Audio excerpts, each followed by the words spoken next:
안녕하세요. 코인킹 이진환 대표입니다. 오늘 뉴스를 보면 7일째 코로나 확진자가 1000명대 이상을 기록하고 있습니다. 여러분도 안전한 곳에서 코로나 감염 주의하시면서 투자 진행하시길 바라겠습니다. 우선 현재 비트코인의 가격은 33,000달러대에서 횡보를 이어가고 있습니다. 여기서 더 떨어지면 어쩌나 하고 불안해하시는 분도 있으실 것 같은데요. 그래서 오늘은 제가 암호화폐 자산의 가격이 상승할 수밖에 없는 엄청난 이슈를 분석해 왔습니다. 영상 끝까지 시청해 주시고요. 투자에 대한 확신 얻으셔서 불안감 떨쳐내주고 가셨으면 합니다. 우선 국내 소식으로 한국은행의 중앙은행 디지털화폐 CBDC가 모의 실험 연구 사업을 두고 네이버와 카카오 SK그룹과 맞붙는다고 합니다. 이어서 한국은행은 이번 사업에서 공동 수급 방식을 허가하지 않았습니다.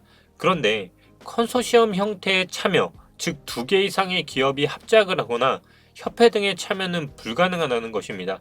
그 이유는 개발 용역은 컨소시엄 형태로 입찰을 하는 경우는 있지만 이번 CBDC는 연구 용역이라 단독 계약이 더 맞다고 판단했다고 하고 있고 연구 용역에 필요한 자문도 한국은행이 하게 될 것이라 합니다. 그래서 이번 사업이 다른 점은 그간 금융기관의 IT 사업을 수주해온 대형 SI 업체 대신에 빅테크 업체가 주축을 이루는 점이 특징입니다.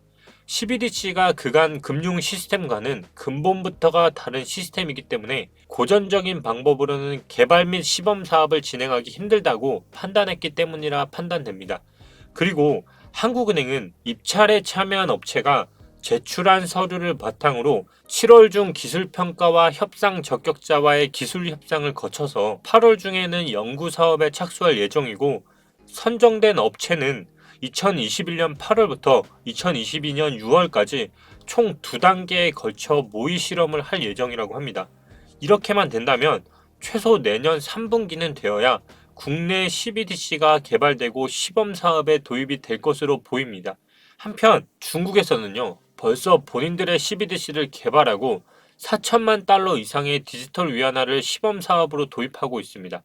2014년 CBDC의 개념이 발표된 이후 개발 7년 차에 접어들며 본토 전역에서 대규모 시험을 실시하고 홍콩과 국경을 넘는 테스트까지 거친다고 합니다. 또 중국 정부는 이런 시범 사업의 도입으로 지역 발전 전략을 고려하고 있고 경제나 금융 허브인 선전시를 6천만 위안의 디지털 위안을 배포하면서 CBDC의 적용 범위인 의료, 교통, 소비와 같은 정부 업무에 점진적으로 적용시키고 있습니다. 현재 3만 명 이상의 도시 상인들이 디지털 위안화 결제를 지원하고 있다고 합니다. 이런 점을 봤을 때 내년 3분기쯤에야 시범 사업이 도입될 것으로 보이고 우리나라의 CBDC도 더욱 박차를 가해 빠르게 개발이나 도입을 해줬으면 하는 마음입니다.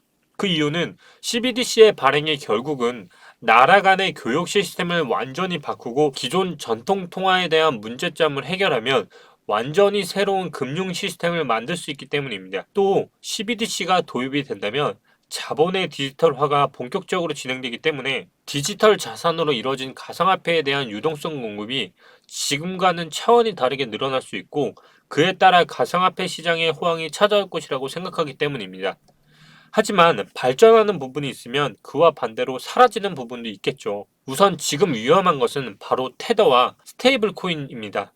스테이블 코인은 현재 발행 준비 중인 CBDC와 같은 점이 너무나도 많습니다. 다른 점이 있다면 정부가 주도하고 있지 않은 디지털 화폐라는 것이죠. 바로 이 점 때문에 스테이블 코인이 사라질 것이라는 것입니다. 현재는 스테이블 코인이 가상화폐 시장에서 CBDC를 대신하여 일정한 시세를 유지하고 있는 암호화폐를 사고 파는 거래 등을 원활히 하는 데에 도움을 주고 있습니다. 하지만 이 점을 각국의 정부에게 좋게 봐줄 수는 없겠죠. 중앙정부가 발행한 화폐가 아닌 것이 정부의 화폐를 대신하여 이용되고 있으니 말이죠. 이 기능은 직접적으로 정부가 주도하는 CBDC가 발행되면서 그 자리를 대체하게 될 것이고요.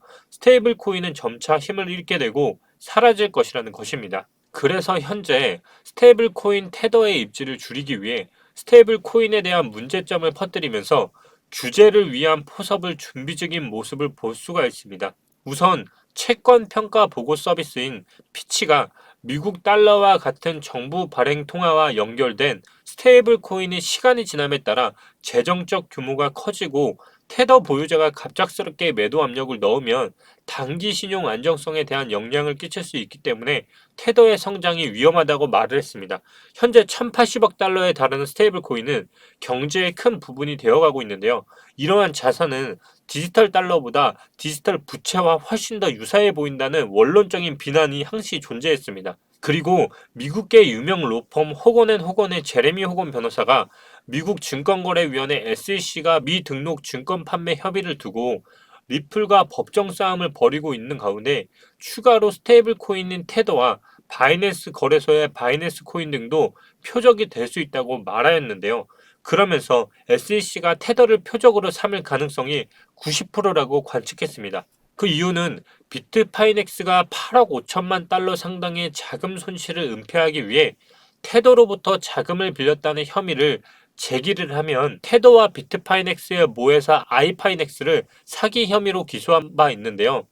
장기간 이어져 오던 비트파이넥스의 테더 유용 사건은 지난 2월 뉴욕주 검찰이 비트파이넥스와 테더의 1,850만 달러의 벌금과 뉴욕주에서 더 이상 암호화폐 사업을 하지 못하도록 처벌하였습니다.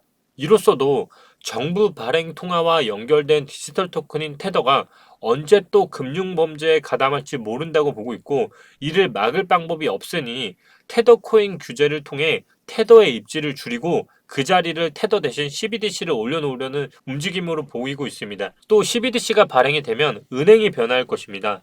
우선 기존 통화들은 중앙은행을 거쳐 시중은행에 전달이 되고요. 그 다음 화폐 사용자에게 전달이 되는 방식입니다. CBDC는 발행하는 즉시 시중은행으로 보내질 수도 있지만 바로 사용자에게 전달될 수 있는 중간 과정이 없어집니다. 그렇다면 시중은행이 해야 할 일은 줄어들게 되고 결국 은행의 입지 또한 줄어들 수 있다는 것인데요. 그렇기 때문에 은행에서도 변화에 대한 움직임을 보이고 있습니다. 그 예가 바로 현재 금융결제원에서 은행 중심의 분산신원 증명 DID 서비스를 추진하기 위해 금융분산 ID 추진 협의회를 출범시킨 것입니다. 금융분산 ID 추진 협의회는 국내 주요 16개 은행이 참여하고 있습니다. 금융결제원에 따르면 금융분산 ID 추진 협의회는 기존 DID 협의체와 달리 은행 중심의 은행권 분산 신원 증명 서비스 추진을 맡게 된다 합니다. 또 은행 공동의 목소리를 정책 당국에 전달하는 등 커뮤니케이션 역할도 담당할 계획이고요. 계좌 확인서와 같은 은행이 발급하는 증명서를 DID로 발급하고 공공이나 민간기관에서 발급하는 신원 자격 정보를 DID에 담아 간편 자격 대출 상품이나 체감형 금융 서비스를 상용화할 예정이라 합니다. 또 우리은행 같은 경우는요. 코인플러그와 같이 합작법인을 통해 암호화폐나 디지털 자산 수탁 시장에 진출했는데요. 우리은행과 코인플러그는 지분 투자를 통해 합작법인 티커스터디를 설립했고요. 이 회사는 고객이 비트코인, 이더리움 등의 암호화폐와 대체 불가능한 토큰 등을 안전하게 보관하고 탈중앙화 금융인 디파이 상품에 투자해서 자산을 운용하도록 지원하고 있다고 합니다. 이처럼 시중의 은행들도 디지털 사회로의 변화를 준비하고 있습니다. 우리도 이제 변화하는 사회에 맞춰 투자를 진행해야 한다는 것이 이번 영상의 핵심 포인트입니다. 그래서 저는 CBDC가 발행이 된다면 오히려 암호화폐 시장이 급성장기를 맞을 것으로 보고 있습니다. 현재 그에 맞춰 투자를 진행하고 있습니다. 그럼에도 아직 이 CBDC와 암호화폐의 상관관계에 대해 이해가 잘 안 되시는 분들은 오른쪽 상단에 제가 전에 아주 구체적으로 설명한 내용이 있으니 시청하시면 도움이 될 것 같고요. 마무리는 차트 분석 해드리면서 영상 마치도록 하겠습니다.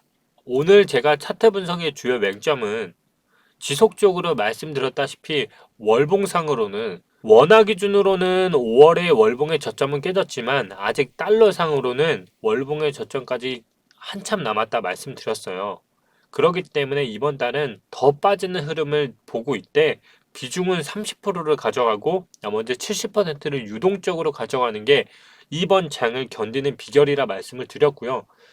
주봉 이상의 스윙을 보시는 분들은 현재 고점이 낮아지고 저점이 낮아지는 형태는 빠르면 이번 주 늦어도 다음 주 중으로 다시 한번 저점을 갱신하는 흐름이 나올 수 있어요. 현재 가장 우리가 메이저로 갖고 있었던 이더리움 클래식조차 월봉상 이격보다 위에 있고 5일선이 올라오는 흐름은 사실상 현재 보이는 43,963원까지 이번 7월간 조정을 받을 수 있다는 흐름입니다.